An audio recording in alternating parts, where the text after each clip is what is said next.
दैनिक Bharat seven समाचार में आप सभी का स्वागत है। अगर आपको वीडियो अच्छी लगे तो चैनल को सब्सक्राइब शेयर करना न भूलें। धन्यवाद। वीडियो पूरी देखिएगा। आज ग्राम पंचायत गौरा में जय गुरुदेव का कार्यक्रम हुआ संपन्न। खबर आपको विस्तार से बताते हैं कि जौनपुर जिला के बदलापुर तहसील क्षेत्र के ग्राम पंचायत गौरा में आज जय गुरुदेव का कार्यक्रम संपन्न किया गया, जिसमें भारी संख्या में यहां पर भीड़ एकत्रित रही। यह कार्यक्रम राम आश्रय प्रजापति सहायक अध्यापक के द्वारा यह कार्यक्रम आज करवाया गया तथा यहां पर जय गुरुदेव के सभी सदस्यगण यहां पर उपस्थित रहे। सभी के सहयोग से यह कार्यक्रम होना यहाँ पर आज संभव हुआ है और कार्यक्रम बहुत अच्छे तरीके से यहाँ पर किया गया है। जय गुरुदेव के माध्यम से यहाँ पर लोगों को शाकाहारी बनने के लिए बताया गया और आगे वीडियो में जय गुरुदेव ने सारी बातें बताई है। जय गुरुदेव की बातों को ज़रूर सुनिएगा, वीडियो अंत तक देखिएगा और यह कार्यक्रम बहुत ही अच्छा रहा। यहाँ पर भारी संख्या में लोग एकत्रित हैं। आप वीडियो में देखेंगी तमाम यहाँ पर लोग दूर दराज से आए हुए हैं और तमाम दुकानें भी लगी हुई हैं, जो कि यहाँ पर जय गुरुदेव की फ़ोटो, माला, तमाम चीज़ें बेची जा रही है। आप वीडियो में पूरा देख सकते हैं। इस कार्यक्रम में ज़्यादातर महिलाएं आई हुई हैं, आप देख सकते हैं। महिलाओं के साथ बच्चे भी यहाँ पर हैं और यहाँ पर भारी संख्या में भीड़ एकत्रित है। लगभग आप देखेंगे कि जितनी भीड़ यहाँ पर है आधी भीड़ महिलाओं की है और आज सभी लोगों ने यहाँ आकर के जय गुरुदेव की बातें ध्यान से सुन रहे हैं और जय गुरुदेव की सत्संग समाप्त होने के बाद अंत में प्रसाद वितरण किया गया। लोगों ने प्रसाद वितरण किया और जय गुरुदेव का दर्शन करके लोग अपने अपने घर को रवाना हुए। कैसे करोगे? देखो प्रेमी भाई बहनों, ये आंख और कान को बंद कर देना और अंतर में गौर से सुनिएगा। शुरू में सीटी जैसी आवाज आप सभी को सुनाई पड़ेगी, उसे आप लोग पकड़ लेना, सुनते रहना, सुनते सुनते उसी में लीन हो जाओ। एक समय ऐसा आएगा, दोबारा आपको अनुभव होगा कि कहीं बड़ी दूर से एक महीन आवाज, घंटे और शंख की आवाज हमारे कानों में बज रही और जब घंटे शंख की आवाज आपको अपने अंदर सुनाई पड़ने लग जाए, दर्शन करना, रोज घर बैठे भगवान राम के दर्शन करना, रोज भगवान कृष्ण के दर्शन करना और घूम करके फिर अपने शरीर रूपी घोंसले में वापस ले आना। अरे यहाँ से आपको अगर बंबई जाना है तो पहले आप टिकट खरीदोगे, फिर आप रेलगाड़ी पर चढ़ोगे, 24 घंटे में आप बंबई पहुंचोगे। लेकिन भजन के द्वारा आप सूक्ष्म शरीर में पलक झपकते ही बंबई ही क्या पूरे संसार का चक्कर लगा करके सेकंड भर के अंदर उससे भी कम समय में अपने शरीर में ध्यान और भजन 3 क्रियाएं आपको बताई गई। नित्य नियम से करिएगा। फिर शाम रात भोजन करते रहते, लेकिन कभी तुमने विचार ये नहीं किया ये जीवात्मा जो जन्म जन्मा बन गया तो तुम्हारा लोक भी बन जाएगा, तुम्हारा परलोक भी बन जाएगा। प्रेमी भाई बहनों, उस मालिक को पाने के लिए तुम ये जात पात के झगड़ों में ही मनुष्य क्या आदमी और क्या औरत, क्या ऊंच और क्या नीच, क्या अमीर और क्या गरीब, वो नाम सबके लिए साझा है।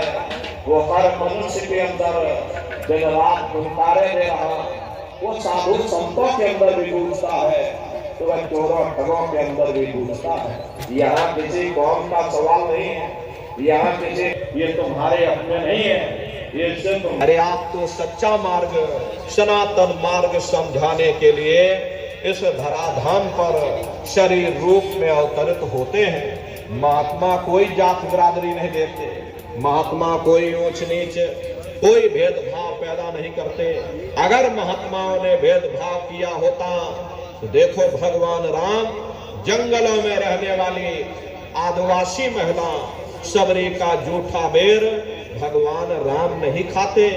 निर्मल मन जन सो मोह पावा, मोह कपट छल छिद्र न भावा। इसीलिए महात्मा कहते हैं जात पात पूछे नहीं कोई, और हरि का भजै सो हरि का होए। और लोग यहाँ जात पात बनाते बनाते रह गए। लेकिन नर नारियों, जब तुम्हारी ये जीवात्मा इस मनुष्य रूपी चोले को छोड़ करके ऊपर जब तुम धर्मराज की कचहरी में पहुंचोगे तो वहां न तुमसे ये पूछा जाएगा कि भाई तुम किस जाति के हो, या तुम किस कौम के हो, या तुम किस मजहब के हो। अरे भाई तुम हिंदू हो या मुसलमान हो, तुम हिंदुस्तान से आए हो या तुम सीधे पाकिस्तान से चले आ रहे। अरे वहां तुम्हारे कर्म देखे जाएंगे, भक्ति भाव देखा जाएगा, मालिक से मिलने का प्रेम और प्यार देखा जाएगा। इसीलिए महात्मा कहते हैं भाई मालिक को पाने के लिए तुम्हें कोई जात बिरादरी नहीं बदलनी है, तुम्हें कोई घर परिवार नहीं छोड़ना है, तुम्हें कोई बाल बच्चे नहीं छोड़ने हैं, तुम्हें कोई जंगलों पहाड़ों में नहीं भटकना है, तुम्हें कोई काले नीले पीले कपड़े नहीं पहनना है, तुम्हें कोई गर्म पानी ठंडे पानी में गोता नहीं लगाना है, तुम्हें कोई साधु सन्यासी और बाबा नहीं बनना है। अरे भाई तुम अपने अपने घर परिवार में रहो, अपने अपने बाल बच्चों के साथ रहो, अपने अपने समाज में रहो, समाज की रीत नीत और नियम के अनुसार रहो, मेहनत और ईमानदारी से काम करो और घंटा 2 घंटा समय निकाल करके सुमरन ध्यान और भजन करिएगा। यही दौलत तुम्हारे सारी जिंदगी उन्होंने ये किला बनाते बनाते गुजार दिया। आज उनके किलों को जाकर देखिए, आज खंडहर बने पड़े हुए। विश्व विजेता सिकंदर सारी दुनिया पर राज करने का ख्वाब देखता था, वो भी मुट्ठी खोल करके चला गया। अरे कोई क्या साथ लेकर जाएगा? जो चीज तुम्हारे साथ में जाने वाली है वो केवल परमात्मा की भक्ति है। इसलिए प्रेमी भाई बहनों, वो दौलत कमा लो जो अंत समय में तुम्हारे काम आवे, वरना ये समय तुम्हारा निकलता जा रहा, ये श्वासों की पूंजी ये दिन प्रतिदिन कम होती जा रही। एक समय ऐसा आएगा ये बुलबुला तुम्हारा फूट जाएगा, फिर न जाने ये मनुष्य शरीर तुमको मिले ना मिले।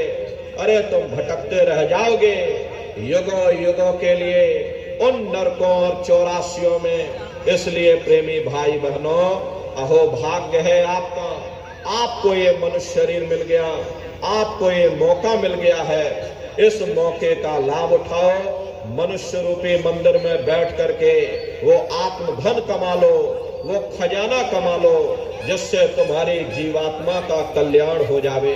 तो सुमरन ध्यान और भजन नित्य नियम से करिएगा।